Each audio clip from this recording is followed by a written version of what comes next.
¿Alguna vez has sentido que tu existencia completa gira alrededor de hacer la vida de todos los demás más fácil, mientras la tuya se desmorona pieza por pieza? ¿Te has preguntado cómo se siente estar tan profundamente entrelazado en la supervivencia de tu familia, que alejarte se siente como si estuvieras cometiendo la traición definitiva? Pues, déjame contarte exactamente cómo se siente eso, porque yo lo viví durante 28 años, antes de finalmente comprender que decir que no era egoísmo, era supervivencia pura y simple. Mi nombre no importa para esta historia, pero lo que sí importa es que en algún lugar allá afuera hay alguien viviendo mi pesadilla en este preciso momento, y tal vez, solo tal vez, mi camino les ayude a encontrar la salida antes de que se pierdan completamente como yo casi lo hice. Crecí en lo que todos llamaban una familia muy unida, de esas que los vecinos admiraban, y los parientes señalaban como ejemplo de lo que debería ser una familia. Pero detrás de esas cenas dominicales y fotos navideñas, había un sistema cuidadosamente construido, donde yo era el pegamento que mantenía todo junto, la terapeuta no oficial, el fondo de emergencia, la niñera, la mediadora, la solucionadora de problemas y la persona que sacrificaba todo para que todos los demás pudieran prosperar. Y ni siquiera me di cuenta de lo profundamente atrapada que estaba, hasta el día en que finalmente dije que no, y vi cómo mi mundo entero explotaba en 1000 pedazos. Esta no es solo una historia sobre establecer límites, esto es sobre lo que pasa cuando has sido condicionada desde la infancia a creer que tu valor se mide enteramente por cuánto puedes dar, cuánto puedes soportar y cuán invisibles puedes hacer tus propias necesidades. Esto es sobre el momento en que la autopreservación parece egoísmo para las personas que se han beneficiado de tu autodestrucción durante décadas enteras. Recuerdo el momento exacto cuando todo cristalizó para mí, cuando miré mi reflejo en el espejo del baño a las 3 de la madrugada, con ojeras oscuras bajo mis ojos que parecían alcanzar hasta mi alma misma, y no reconocía a la persona agotada y vacía que me miraba fijamente. Acababa de pasar 17 horas manejando una crisis familiar que no era mía para resolver, usando dinero que no tenía de sobra, sacrificando el sueño que necesitaba desesperadamente y cancelando planes que importaban para mí, y mientras estaba parada ahí bajo esa luz fluorescente cruel, algo dentro de mí susurró que esto no podía ser como se suponía que la vida debía sentirse. El peso de los problemas de todos se había vuelto tan familiar que había olvidado cómo se sentía existir sin esa presión aplastante en mi pecho. Esa ansiedad constante sobre quién necesitaría qué a continuación. Ese estado perpetuo de alerta esperando la próxima llamada de emergencia, que tendría que atender dejando todo de lado.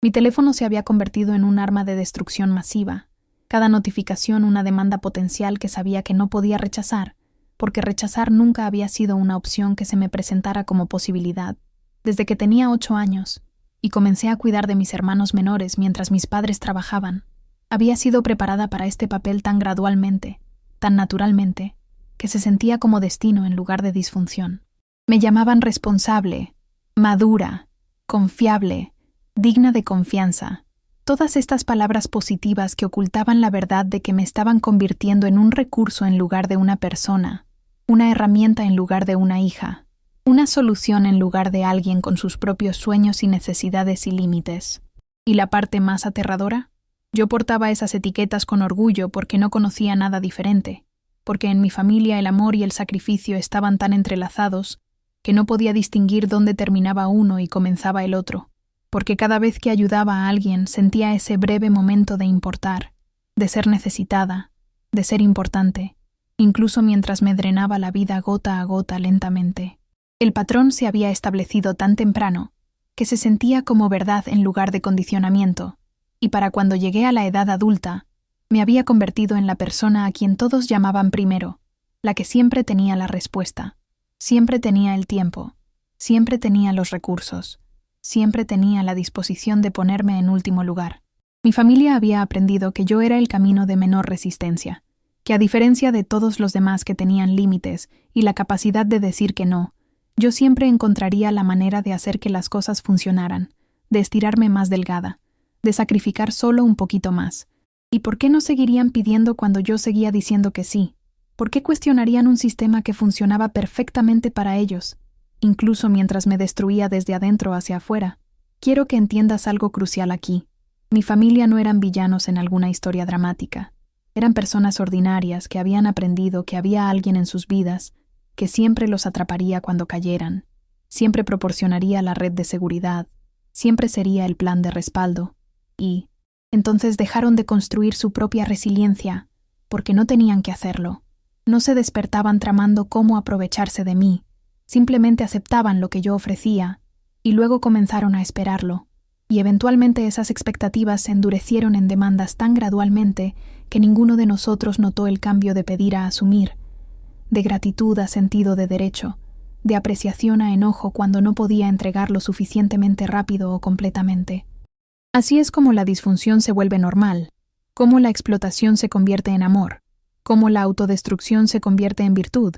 y cómo un sistema familiar completo puede construirse sobre la espalda rota de una persona que nunca aprendió que tenía permitido pararse derecha. ¿Alguna vez te has sentido así? ¿Alguna vez has sido la persona en quien todos confían, hasta que apenas puedes sostenerte a ti misma? Cuéntamelo en los comentarios, porque necesito que entiendas que no estás sola en esta experiencia, y yo tampoco lo estaba, aunque me tomó casi 3 décadas darme cuenta de eso. Los cimientos de mi papel como la ayudante de la familia se establecieron tan temprano que apenas puedo recordar un tiempo en el que no estuviera cuidando a alguien o algo que no debería haber sido mi responsabilidad. Yo era la mayor de 4 hijos, y mis padres trabajaban en empleos exigentes que los dejaban exhaustos y estirados hasta el límite, y aunque ahora entiendo como adulta lo duro que estaban tratando de proveernos, lo que experimenté como niña fue un mensaje consistente de que mis necesidades venían al último porque yo era capaz de manejar las cosas por mí misma. A los 8 años estaba preparando la cena para mis hermanos, ayudándolos con la tarea, separando sus peleas, acostándolos y permaneciendo despierta por las noches, asegurándome de que todos estuvieran seguros hasta que mis padres llegaban a casa, a veces tan tarde como las 10 u 11 de la noche. Mi infancia se convirtió en un campo de entrenamiento para cuidar a otros, y cada vez que manejaba exitosamente una situación, cada vez que mantenía las cosas funcionando sin problemas, cada vez que prevenía un problema antes de que mis padres siquiera supieran que existía, recibía elogios que se sentían como amor, pero en realidad eran refuerzo para un comportamiento que eventualmente me consumiría por completo. Mi madre acariciaba mi cabello y me decía que yo era su pequeña ayudante, su niña responsable, mucho más madura que otros niños de mi edad, y yo brillaba de orgullo incluso mientras me quedaba dormida con nudos en el estómago por el estrés que ningún niño de 8 años debería cargar. Mi padre le decía a la gente que yo era la fácil, la que nunca tenían que preocuparse por ella, la que simplemente se encargaba de las cosas sin que se lo pidieran, y aprendí que ser fácil significaba ser invisible, que ser útil significaba no tener necesidades, que ser madura significaba tragar mi propia infancia para que todos los demás pudieran tener la suya. Veía a mis hermanos ser niños mientras yo me convertía en una tercera madre, y me decía a mí misma que estaba bien, porque era buena en eso, porque alguien tenía que hacerlo, porque así era como se veía el amor en mi familia. El patrón se intensificó a medida que crecía,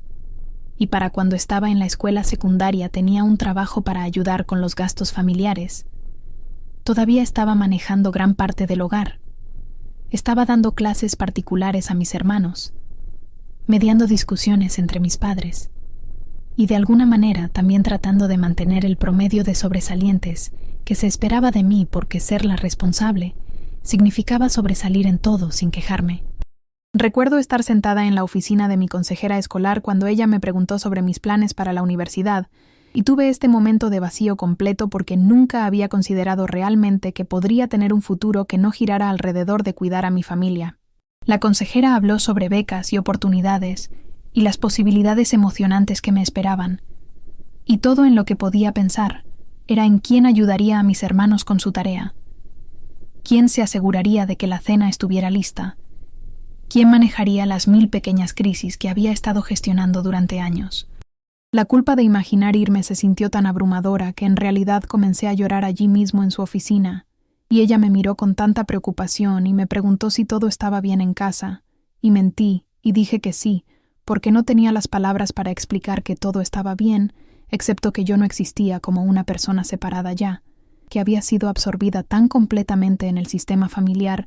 que la idea de individuación se sentía como abandono. Esa conversación debería haber sido una llamada de atención,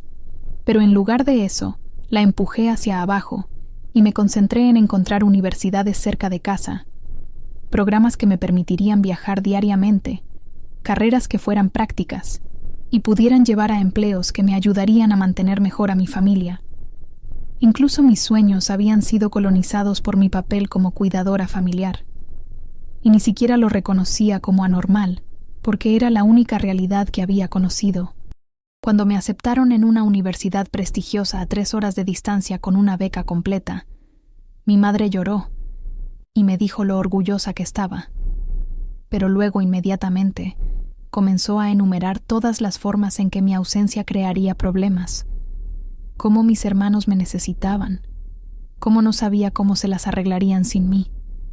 Y el orgullo en su voz fue socavado por la expectativa de que yo entendería lo que realmente estaba diciendo, que era que irme sería egoísta. Mi padre no dijo nada, pero se veía decepcionado, y ese silencio habló más fuerte que cualquier palabra porque había aprendido a leer sus expectativas en los espacios silenciosos entre frases. Pasé 2 semanas agonizando sobre la decisión, despierta por las noches imaginando a mis hermanos luchando sin mi ayuda, a mis padres abrumados sin mi apoyo, a la familia desmoronándose porque había elegido por una vez en mi vida, y eventualmente tomé la decisión que pensé que era correcta. Rechacé la beca y me inscribí en el colegio comunitario local en su lugar, diciéndome a mí misma que era la elección práctica, la elección responsable, la elección amorosa. Todos respiraron aliviados. Me dijeron lo sabia que estaba siendo, cómo la familia siempre viene primero, cómo siempre podría transferirme más tarde una vez que las cosas fueran más estables, y enterré el duelo de esa oportunidad perdida tan profundo que me convencí a mí misma de que no importaba. Pero sí importaba, y ese rencor enterrado se convirtió en la primera semilla de algo que eventualmente crecería en la comprensión de que el amor no debería requerir la aniquilación completa de los sueños de una persona por la conveniencia de todos los demás. Te juro que en ese momento no lo veía así. Pensaba que estaba haciendo lo correcto, lo noble, lo que cualquier buena hija haría, pero ahora miro hacia atrás y veo a esa chica de 18 años renunciando a su futuro, y me dan ganas de sacudirla y decirle que corra, que tome esa beca y no mire atrás, que su familia encontrará la manera de sobrevivir sin ella, porque eso es lo que las familias saludables hacen. Se adaptan en lugar de exigir que un miembro se sacrifique completamente. La universidad se convirtió en otra arena donde mi papel como ayudante familiar se expandió en lugar de contraerse, y cualquier esperanza que había albergado sobre ganar algo de independencia se evaporó dentro del primer semestre. Estaba viajando 1 hora en cada dirección para ahorrar dinero en alojamiento, trabajando 25 horas a la semana en un trabajo de ventas al por menor para contribuir a los gastos familiares, llevando una carga completa de cursos, y aún se esperaba que estuviera disponible para cada crisis familiar, celebración y tarea mundana que surgiera. Mi hermana menor me llamaba llorando varias veces a la semana sobre problemas con sus amigas o la escuela, y yo encontraba rincones tranquilos de la biblioteca para hablar con ella a través de situaciones, mientras mis propias tareas se acumulaban sin piedad. Mi hermano luchaba con las matemáticas, así que conducía a casa 3 noches a la semana para darle clases particulares, aunque mi universidad ofrecía sesiones de tutoría que yo necesitaba desesperadamente para mis propios cursos. Mis padres comenzaron a consultarme sobre decisiones financieras, problemas de relación y drama familiar extendido, tratándome como una igual en lugar de su hija, cargándome con preocupaciones adultas y secretos que creaban posiciones imposibles donde me convertí en la guardiana de información que me aislaba de poder tener relaciones auténticas con cualquier persona en la familia. Sabía cosas sobre el matrimonio de mis padres que mis hermanos no sabían, sabía cosas sobre mis hermanos que mis padres no sabían, y cargaba estos secretos como piedras en mis bolsillos, pesándome pero incapaz de dejarlos sin traicionar la confianza de alguien. La expectativa de que siempre estaría disponible, siempre estaría dispuesta, siempre sería capaz se normalizó tanto que cuando ocasionalmente intentaba establecer pequeños límites, diciendo que no podía darle clases particulares a mi hermano una noche, porque tenía un examen, pidiendo a mi hermana que intentara manejar algo por sí misma antes de llamarme, sugiriendo que mis padres tal vez quisieran ver a un consejero, en lugar de usarme como su mediadora, me encontraba con sentimientos heridos, Viajes de culpa y acusaciones de que me estaba volviendo distante o despreocupada o demasiado enfocada en mi propia vida, como si tener algún enfoque en mi propia vida fuera inherentemente egoísta. El mensaje era claro y consistente. Mi papel era servir, y cualquier desviación de ese papel sería recibida con consecuencias emocionales que se sentían diseñadas para jalarme de vuelta a la línea. Comencé a tener ataques de pánico durante mi segundo año, despertándome en medio de la noche sin poder respirar, sintiendo como si las paredes se estuvieran cerrando, experimentando esta sensación abrumadora de estar atrapada en una vida que no era mía, pero de la que no podía escapar sin destruir a todos los que amaba. Fui al centro de salud estudiantil y me diagnosticaron ansiedad y depresión, me recetaron medicamentos, sugirieron terapia, pero no seguí adelante con la terapia porque ¿cuándo encontraría el tiempo y cómo lo pagaría cuando cada dólar de sobra iba a las necesidades familiares? La medicación ayudó a suavizar los bordes, pero no abordó el problema fundamental, que era que estaba viviendo múltiples vidas simultáneamente: estudiante, empleada, figura paterna, terapeuta, asesora financiera, gestora de crisis, y ninguna de esas vidas incluía espacio para que yo simplemente fuera una persona joven descubriendo quién era y qué quería. Mis compañeros de clase hablaban sobre programas de estudio en el extranjero, pasantías en otras ciudades, viajes de fin de semana, fiestas, citas, todas estas experiencias universitarias normales que parecían existir en un universo paralelo, que podía observar pero nunca entrar. Los observaba con una mezcla de envidia y desconcierto, preguntándome cómo se sentía vivir con ese tipo de libertad, ese tipo de suposición de que tu tiempo y recursos eran tuyos para asignar como desearas.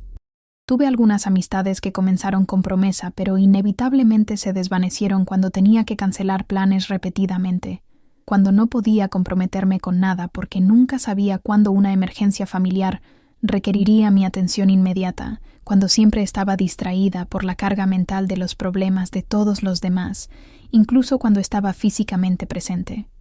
La gente dejó de invitarme a lugares, y me decía a mí misma que estaba bien, porque no tenía tiempo de todos modos. Pero la soledad era aplastante. La sensación de ser fundamentalmente diferente de todos a mi alrededor, de estar atrapada en obligaciones que no podían comprender y que no podía explicar sin sonar como si me estuviera quejando de personas que amaba. Imagínate, ¿sabes? Estar rodeada de gente de tu edad, viviendo la vida universitaria normal, mientras tú estás en tu carro entre clases, lidiando con una crisis familiar por teléfono, tratando de resolver problemas que ni siquiera son tuyos, mientras tus propios sueños y aspiraciones se desvanecen en segundo plano. La transición de la universidad a la vida adulta solo intensificó las demandas, porque ahora tenía un salario real y me veían como aún más capaz de ayudar con necesidades financieras que se extendían más allá de mi familia inmediata. Me gradué con mi título de asociado e inmediatamente comencé a trabajar tiempo completo como asistente administrativa, un trabajo para el que estaba sobrecalificada, pero que tomé porque estaba cerca de casa y ofrecía estabilidad y la flexibilidad para manejar emergencias familiares. Mi primer cheque de pago se sintió como un hito hasta que me di cuenta de cuánto de él ya estaba comprometido, contribuyendo a la hipoteca de mis padres porque estaban atrasados en los pagos, ayudando a pagar los gastos del último año de mi hermana, cubriendo las reparaciones del auto de mi hermano,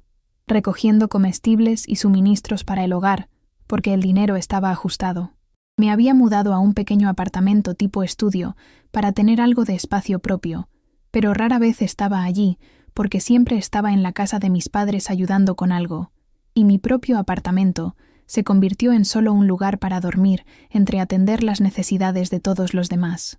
Comencé a recibir llamadas de familiares extendidos también, tías y tíos que habían escuchado que era buena con las computadoras y podía ayudarlos a configurar sus teléfonos o arreglar sus laptops, primos que necesitaban rides a citas o ayuda para mudarse, o alguien que cuidara a sus hijos, abuelos que necesitaban asistencia con papeleo, o facturas o citas médicas. La noticia se había extendido a través de la red familiar, de que yo era la útil, la capaz, la que nunca decía que no, y de repente me había convertido en el sistema de apoyo familiar no oficial para lo que parecían ser docenas de personas, todas las cuales genuinamente necesitaban ayuda, pero ninguna de las cuales parecía considerar que yo pudiera tener mi propia vida, o mis propias necesidades o mis propias limitaciones. Cada vez que mi teléfono sonaba, mi corazón comenzaba a acelerarse antes de incluso mirar quién estaba llamando, porque sabía que sería alguien necesitando algo, y había sido tan completamente condicionada a decir que sí que declinar se sentía físicamente imposible, como intentar respirar bajo el agua o caminar a través de una pared. Las solicitudes venían con tal confianza, tal suposición de que por supuesto ayudaría, que a veces la gente ni siquiera preguntaba, solo me informaban lo que necesitaban que hiciera y cuándo, como si mi tiempo fuera propiedad comunal disponible para uso general. Mi hermano me llamó a las 11 de la noche para decirme que necesitaba que lo llevara a recoger su auto del mecánico a la mañana siguiente a las 6, porque tenía que estar en el trabajo a las 7, no preguntando si podía hacerlo, solo diciéndome el plan, y cuando dudé porque tenía una presentación de trabajo a las 8 para la cual necesitaba prepararme, se irritó y dijo que solo tomaría 1 hora y aún podría llegar al trabajo a tiempo, ignorando completamente que tendría que despertarme a las 5, conducir 30 minutos para recogerlo, llevarlo al mecánico, esperar mientras él trataba con el papeleo, y luego correr a casa para ducharme y prepararme y conducir a mi propio trabajo. Lo hice porque decir que no se sentía como ser una mala hermana, pero estaba exhausta y no preparada para mi presentación, y se notó. Y mi jefe hizo un comentario sobre ser más organizada, y solo sonreí y asentí mientras internamente gritaba. Mi hermana anunció que estaba teniendo un bebé, e inmediatamente asumió que yo estaría proporcionando cuidado infantil una vez que ella volviera al trabajo, no preguntando si podía o quería, solo declarando que tenía sentido porque la guardería era costosa, y yo podía simplemente traer al bebé a mi apartamento o cuidarlo en su casa, y ella me pagaría algo, pero probablemente no mucho, porque la familia ayuda a la familia, y me encontré asintiendo incluso mientras calculaba cómo cuidar a un bebé. Tiempo completo sería imposible con mi horario de trabajo, pero de alguna manera eso se convertiría en mi problema para resolver en lugar del suyo. Mis padres comenzaron a insinuar que podrían necesitar mudarse conmigo si no podían mantenerse al día con los pagos de su casa, y yo estaba viviendo en un apartamento estudio que apenas me cabía a mí, y mucho menos a 2 personas más, pero me encontré buscando apartamentos más grandes que no podía pagar, tratando de averiguar cómo podría hacer que funcionara porque la alternativa, decir que no podía acogerlos, se sentía como condenarlos a la falta de vivienda aunque tenían otros hijos y opciones, que no estaban explorando porque sabían que yo lo resolvería. El peso de ser la solución de todos se había vuelto tan aplastante que comencé a tener pensamientos que me asustaban, fantasías sobre desaparecer, o enfermarme lo suficiente como para ser hospitalizada solo para poder tener una excusa legítima para decir que no, solo para poder descansar sin culpa, solo para que alguien me cuidara por una vez en lugar de ser al revés. Dios mío, ¿te imaginas llegar a ese punto donde la enfermedad parece una bendición, porque al menos tendrías una razón válida para no estar disponible para todos? Eso es lo enfermo que se había vuelto mi situación, y aún no lo veía claramente porque estaba demasiado dentro de ella, demasiado condicionada a creer que esto era amor, esto era familia, esto era simplemente cómo se suponía que debía ser mi vida. La llamada de atención llegó un martes de marzo, un día que comenzó como cualquier otro día agotador, pero terminó conmigo sentada en el piso de mi apartamento a las 2 de la madrugada, teniendo un colapso completo, que me obligó a confrontar la realidad que había estado evitando. Mi madre me había llamado al trabajo esa tarde llorando porque la compañía eléctrica estaba amenazando con desconectar su electricidad si no pagaban el saldo vencido para el final de la semana, y podría yo ayudarlos con $300 solo hasta que llegara el próximo cheque de pago de mi padre. Recientemente les había prestado dinero para el seguro del auto que no había sido devuelto. Estaba atrasada en mis propias facturas de tarjeta de crédito por gastos familiares anteriores, y tenía $17 en mi cuenta corriente, hasta mi próximo cheque de pago en 4 días. Pero de alguna manera me escuché diciendo que sí, porque siempre decía que sí, porque el pensamiento de mis padres sentados en una casa oscura se sentía insoportable, porque decepcionarlos se sentía peor que mi propia crisis financiera. Colgué e inmediatamente sentí el pánico subiendo en mi pecho, porque no tenía idea de cómo iba a conseguir $300, y pasé mi hora de almuerzo solicitando un préstamo de día de pago que sabía que me atraparía en un ciclo de interés predatorio, pero se sentía como mi única opción. Mientras llenaba la solicitud en mi carro, mi hermano llamó para preguntar si podía prestarle dinero para el alquiler, porque había gastado demasiado saliendo con amigos y estaba corto por $400, y cuando intenté explicar que no lo tenía, se puso a la defensiva y dijo que yo siempre ayudaba a todos los demás, y no era justo que él estuviera siendo castigado solo, porque preguntó en un mal momento, y la culpa fue tan abrumadora que casi ofrecí ponerlo en mi tarjeta de crédito, aunque ya estaba al máximo. Le dije que intentaría averiguar algo, y colgué sintiéndome como si me estuviera ahogando, como si no pudiera respirar, como si las paredes de mi carro estuvieran colapsando hacia adentro. De alguna manera logré pasar el resto de mi día de trabajo en piloto automático, y cuando llegué a casa tenía un mensaje de mi hermana pidiéndome que cuidara a su hija ese fin de semana porque quería ir a un concierto, y un texto de mi tía preguntando si podía ayudarla a mover muebles el sábado, y un correo electrónico de una prima preguntando si podía editar su currículum porque escuchó que yo era buena en ese tipo de cosas. Me paré en medio de mi apartamento mirando mi teléfono y de repente simplemente comencé a sollozar, enormes sollozos jadeantes que venían de un lugar tan profundo que no sabía que los había estado conteniendo, y me hundí en el piso y lloré más fuerte de lo que había llorado desde que era niña. Lloré por la vida que nunca había podido vivir, por los sueños que había sacrificado, por las relaciones que había perdido, por el agotamiento que se había convertido en mi estado permanente, por la soledad de estar rodeada de personas que me necesitaban pero que en realidad no me veían, por el peso aplastante de ser la salvadora de todos mientras lentamente moría por dentro. Lloré hasta que no me quedaron lágrimas, y luego simplemente me quedé sentada allí en el silencio de mi apartamento, rodeada de muebles de segunda mano, y apenas ninguna pertenencia personal porque nunca había tenido el tiempo o el dinero para hacer que este lugar se sintiera mío, y me di cuenta con absoluta claridad que si no cambiaba algo, iba a romperme completamente, y a diferencia de todas las crisis que había resuelto para todos los demás, no habría nadie allí para atraparme cuando cayera. Esa noche abrí mi laptop y comencé a buscar en Google cosas que nunca me había permitido buscar antes. Cómo establecer límites con la familia, señales de disfunción familiar, codependencia, trastorno de complacer a la gente, manipulación emocional, agotamiento del cuidador. Leí artículos que describían mi vida con tanta precisión que era como si alguien me hubiera estado observando durante años. Encontré foros llenos de personas compartiendo historias que podrían haber sido escritas por mí. Descubrí que lo que había estado experimentando tenía nombres: enmeshment, parentificación, amor condicional, explotación disfrazada de obligación familiar.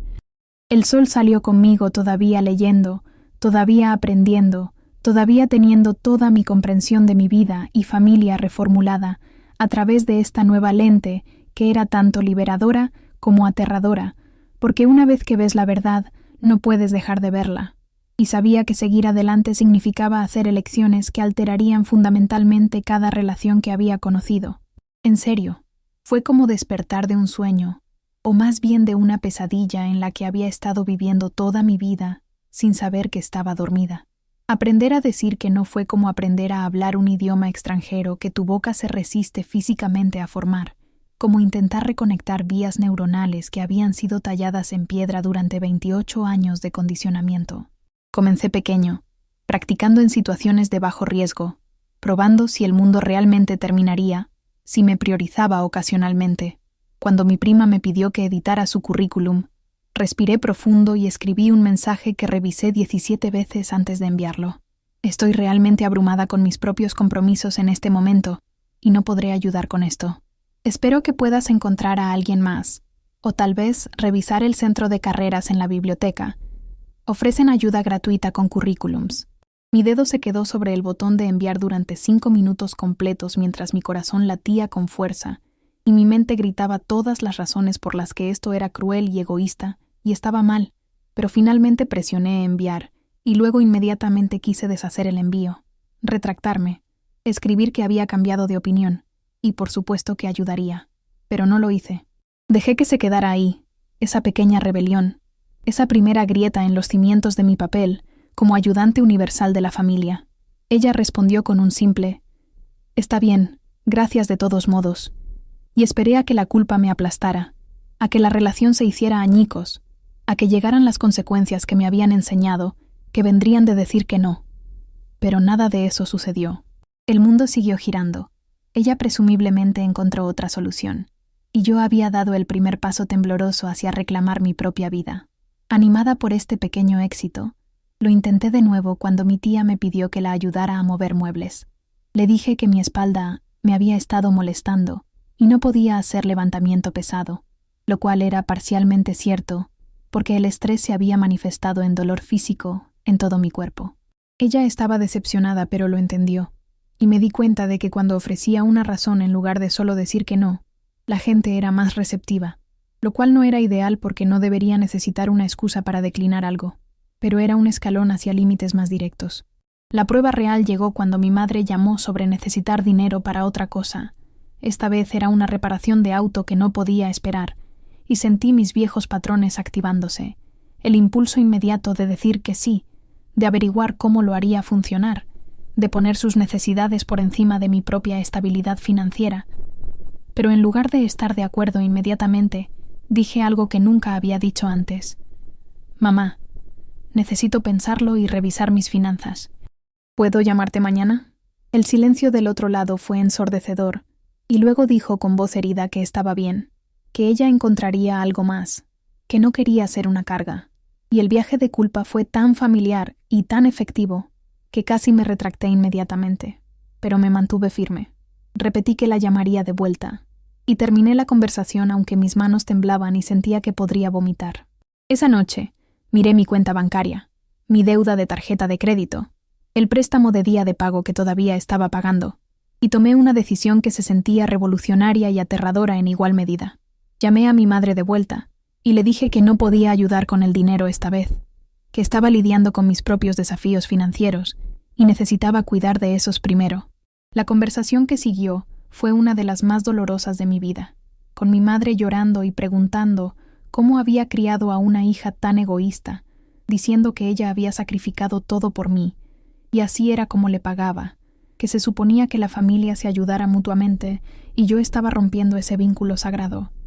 Cada palabra se sentía como un cuchillo, confirmando cada temor que había tenido sobre lo que pasaría si dejaba de ser la ayudante, pero debajo de la culpa y el dolor había una pequeña chispa de algo más. Enojo de que mi estabilidad financiera estaba siendo enmarcada como egoísmo, enojo de que toda mi vida de sacrificio estaba siendo borrada en un momento de autopreservación, enojo de que el amor en mi familia aparentemente significaba destruirme a mí misma para probar mi devoción. Le dije que la amaba, pero no podía continuar sacrificando mi propio bienestar, que necesitaba que entendiera que yo también estaba luchando, y ella colgó el teléfono, y me quedé sentada con el teléfono muerto en mi mano, sintiéndome simultáneamente liberada y devastada. ¿Te ha pasado algo similar? Cuéntamelo en los comentarios porque necesito saber que no soy la única que ha pasado por esto. La reacción familiar fue rápida y abrumadora, una campaña coordinada que se sentía diseñada para quebrantarme y traerme de vuelta a la línea.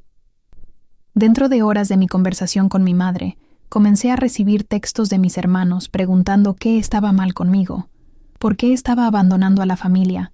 si pensaba que era demasiado buena para ellos ahora. Mi padre llamó y me dio una fría conferencia sobre responsabilidad y lealtad y lo decepcionado que estaba con la persona en la que me estaba convirtiendo, y la palabra «convirtiendo» me impactó porque implicaba que me estaba transformando en algo malo cuando en realidad solo estaba tratando de sobrevivir.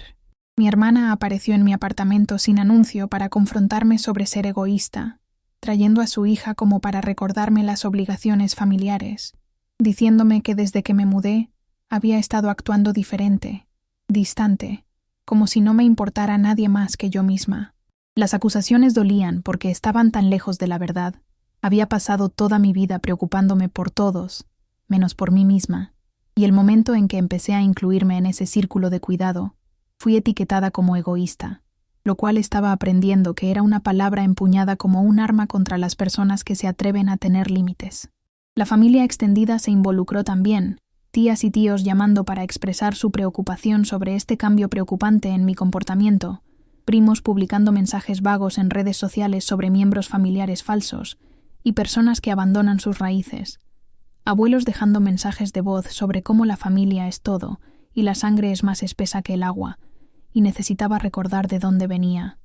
La presión fue implacable y orquestada, como si todos se hubieran reunido para decidir sobre una estrategia para culparme de vuelta al cumplimiento, y me sentí tan aislada y atacada que casi cedí. Casi los llamé a todos y me disculpé, y prometí volver a ser quien ellos necesitaban que fuera. Pero algo había cambiado fundamentalmente en mí durante ese colapso en el piso de mi apartamento, algún núcleo de autopreservación que finalmente se había activado después de años de letargo, y me di cuenta de que sus reacciones en realidad estaban probando mi punto, que mi valor para ellos se basaba enteramente en lo que podía proporcionar, no en quién era como persona. Si me amaran, realmente me amaran, no estarían preocupados por el agotamiento y los ataques de pánico y el estrés financiero que estaba experimentando. ¿No querrían que estuviera saludable y feliz? Pero esas preocupaciones nunca surgieron en ninguno de sus mensajes o llamadas, solo acusaciones sobre mi egoísmo y demandas de que regresara a mi papel como la ayudante de la familia. Comencé a ver a una terapeuta, finalmente, usando algo del dinero que habría dado a mis padres para invertir en mi propia salud mental, y ella me ayudó a entender que lo que estaba experimentando era una respuesta clásica de un sistema familiar, enmeshado cuando un miembro trata de individuarse. Explicó que yo había estado manteniendo un equilibrio disfuncional, y al cambiar mi comportamiento estaba forzando a todo el sistema a ajustarse, y a los sistemas no les gustan los cambios, así que empujan fuertemente para restaurar la disfunción cómoda. Me enseñó frases para usar cuando me confrontaran. Entiendo que estés molesta, pero esta decisión es final. No voy a discutir esto más. Te amo, y también estoy cuidando de mí misma. Y practicar estas frases en su oficina se sintió como aprender a empuñar un escudo contra el asalto. Las sesiones de terapia fueron la primera vez en mi vida que alguien había escuchado mi historia y respondió con validación en lugar de expectativas. Alguien que dijo, eso debe haber sido increíblemente difícil para ti, en lugar de, pero se supone que la familia se ayuda mutuamente. Alguien que me reflejó que lo que había experimentado no era normal, ni saludable, ni amoroso, sin importar cómo había sido empaquetado. ¡Ay, Dios! No sabes el alivio que sentí cuando finalmente alguien me dijo que no estaba loca, que mis sentimientos eran válidos, que lo que me habían hecho no estaba bien. Era como finalmente poder respirar después de años de estar bajo el agua, como finalmente ser vista como una persona completa en lugar de solo una función o un recurso para otros. Mantenerme firme requirió un nivel de fortaleza emocional que no sabía que poseía, y hubo días en que vacilé, cuando la soledad y la culpa se sentían insoportables, cuando cuestionaba si estaba cometiendo un error terrible. El momento más difícil llegó cuando mi madre dejó de hablarme por completo. Un tratamiento silencioso que duró 6 semanas y se sintió como guerra emocional diseñada para quebrantarme. Yo llamaba,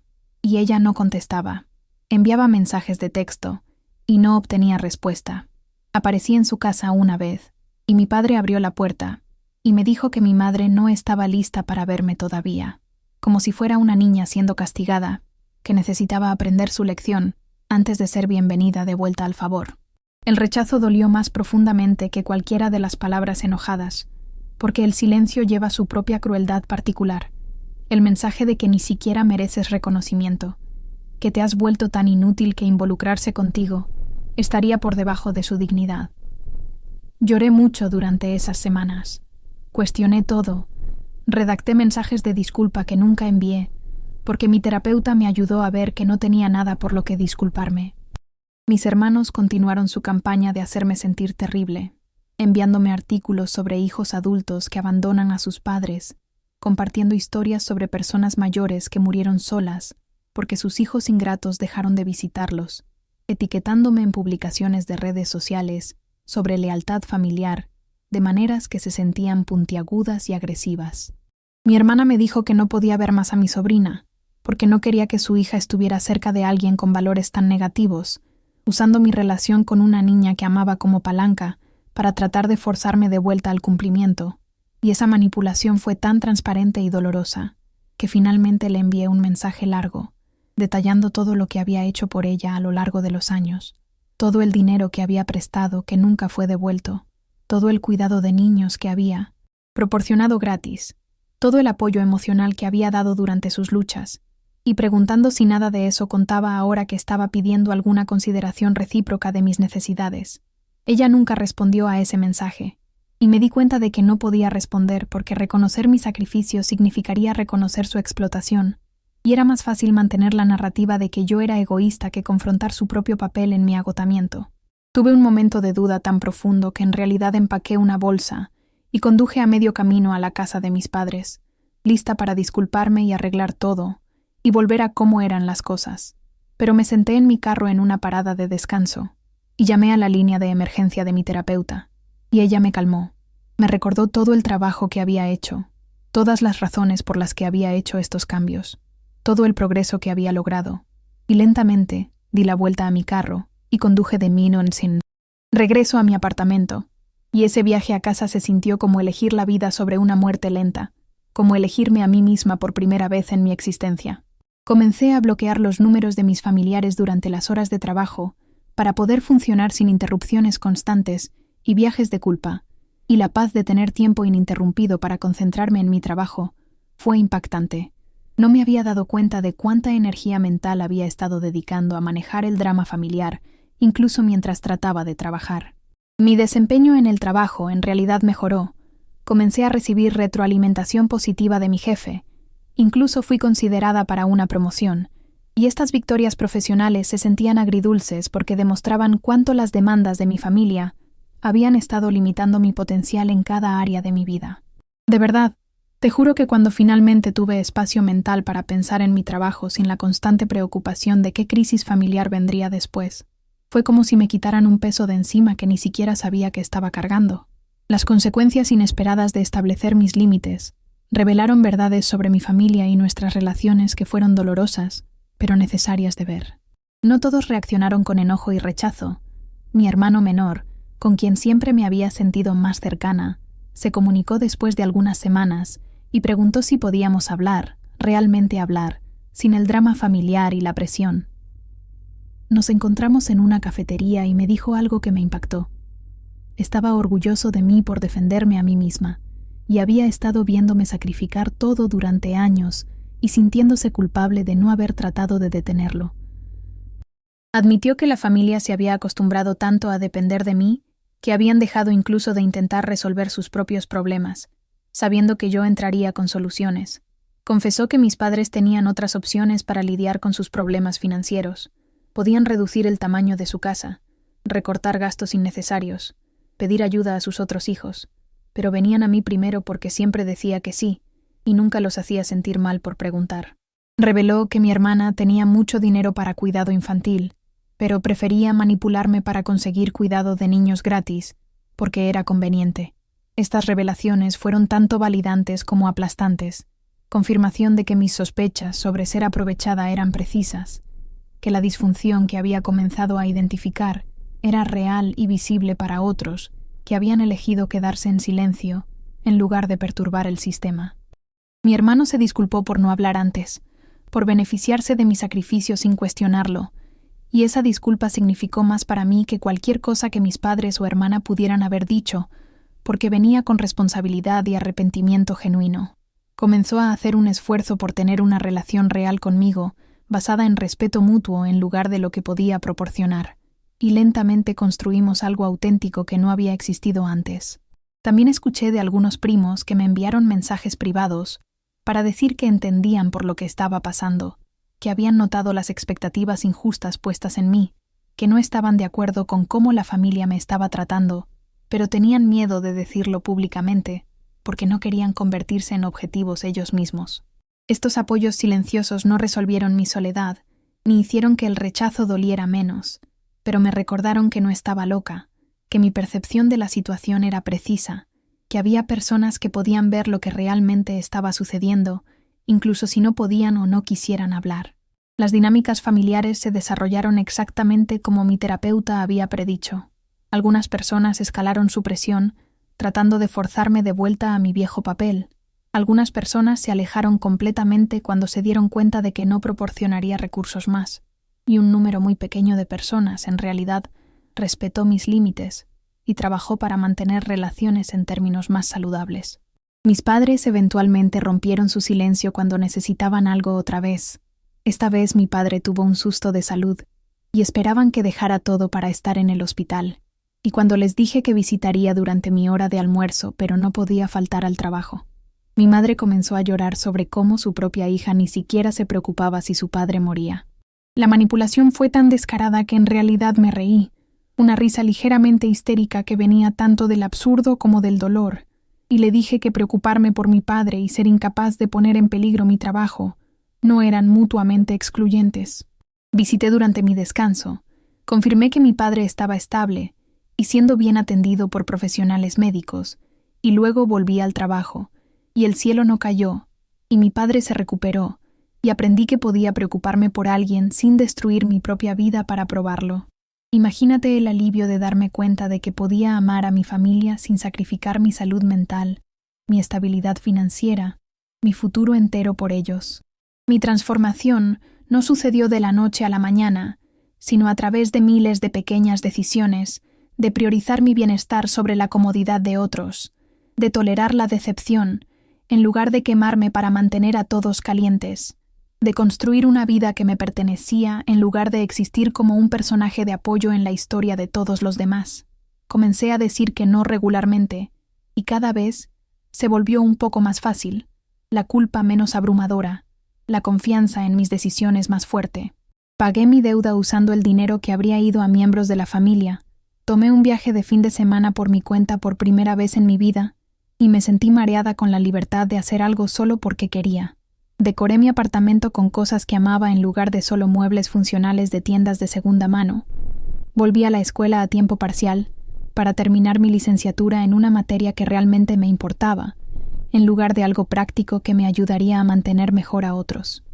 Hice nuevos amigos que no conocían la vieja versión de mí, personas que me conocieron como una persona completa con intereses y opiniones y límites, y estas relaciones se sintieron tan diferentes de mis dinámicas familiares que fue como descubrir un nuevo lenguaje de relacionarse con las personas. Comencé a salir con alguien cautelosamente, cautelosa de caer en patrones de cuidadora en relaciones románticas, y mi terapeuta me ayudó a identificar señales de alerta y honrar mis necesidades de maneras que nunca había aprendido. Algunas relaciones con miembros de la familia se repararon con el tiempo a medida que las personas se ajustaban a la nueva realidad. Mi hermano menor y yo nos volvimos más cercanos que nunca. Mi padre eventualmente se disculpó a su manera rígida por la presión que me habían puesto, aunque no pudo admitir del todo que el sistema había sido injusto, solo que lamentaba que yo hubiera estado estresada. Mi madre tardó más en aceptarlo, aferrándose a sus sentimientos heridos y sentido de traición, pero eventualmente comenzó a llamar ocasionalmente,